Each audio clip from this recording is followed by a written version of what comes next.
Afternoon, everybody. How much time can Diddy possibly get? And I'm going to explain that to you in a moment and give you all the facts and elements that go in to his sentencing.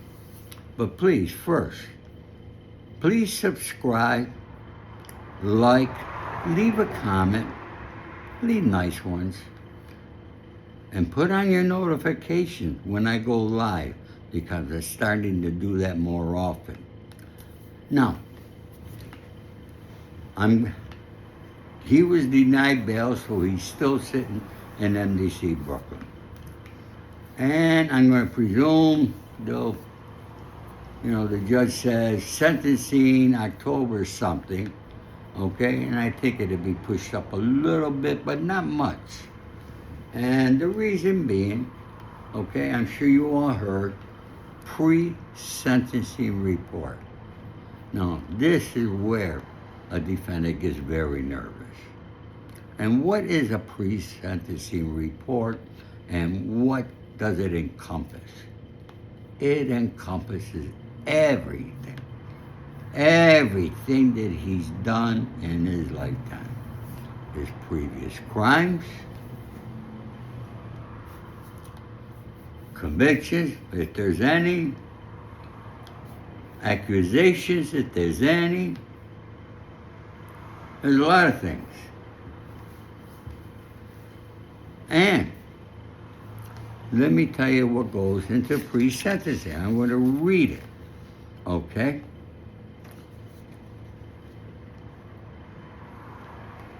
Pre-sentencing trigger minimum mandatory sentence.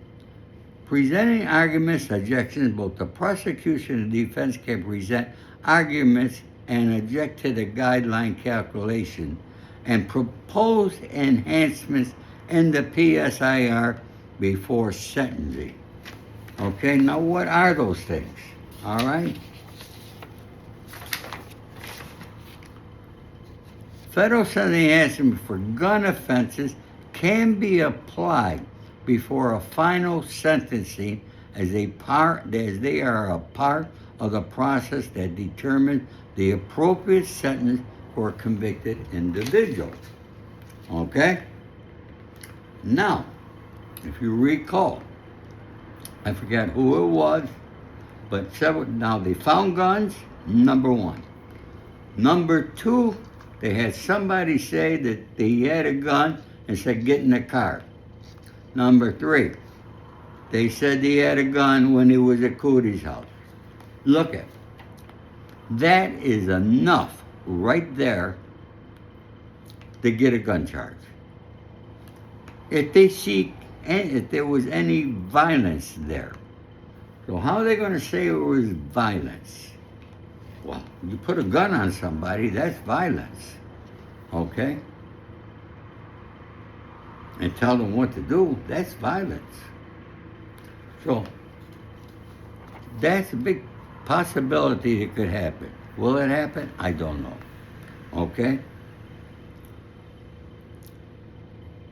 Enhancements are included. The guidelines specify factors that can increase the recommended sentence, including enhancements related to gun offenses. Okay? And just as I just told you, okay? Trafficking drugs, etc., okay?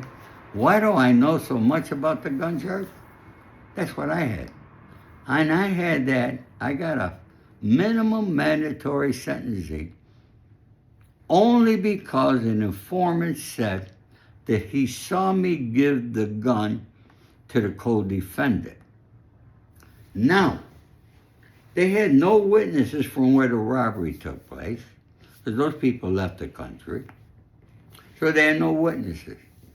I guarantee you that informant that said he saw me give a gun didn't give a gun.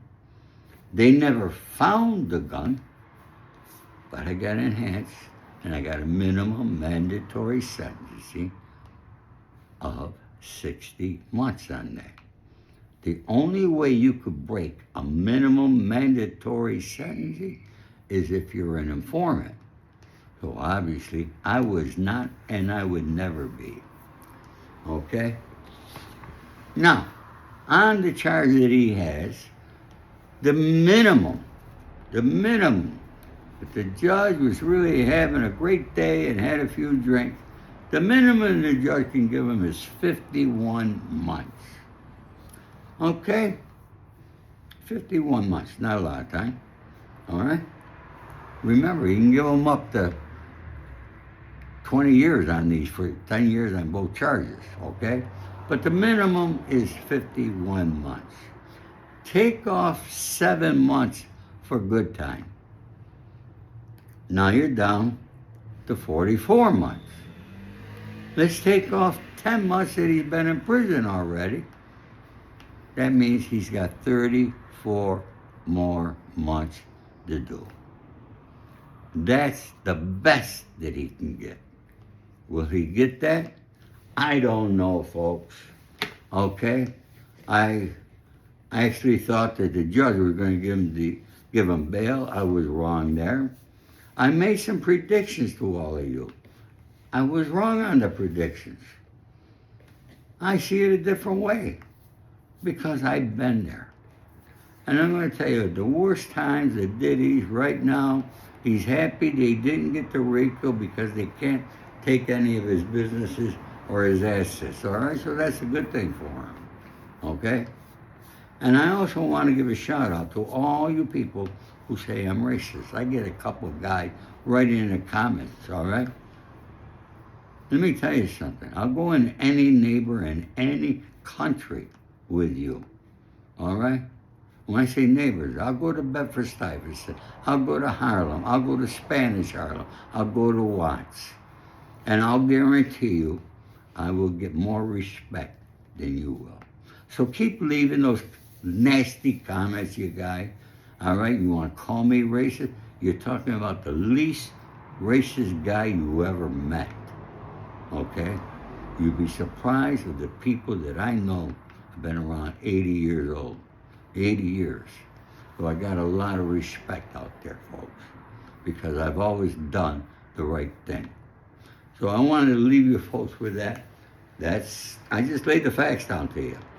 So what's he going to get? He's going through some bad times right now, waiting for that pre-sentencing report and what that probation officer is going to come up with. But I just told you a few things. When they could enhance him, because he had a managerial position.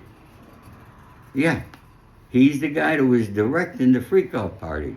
That makes him the manager. All right? So he can be enhanced for that. Now, everybody, it's the 4th of July in a couple days. And I got somebody coming, a young lady. Well, for me, it's young. I don't know anybody younger than me is young. Okay? But she's beautiful. So I'm looking forward to this and a dinner tonight. Take care, everybody. God bless. And as usual, all my love and respect to you. And I'll be coming back with more great information for you.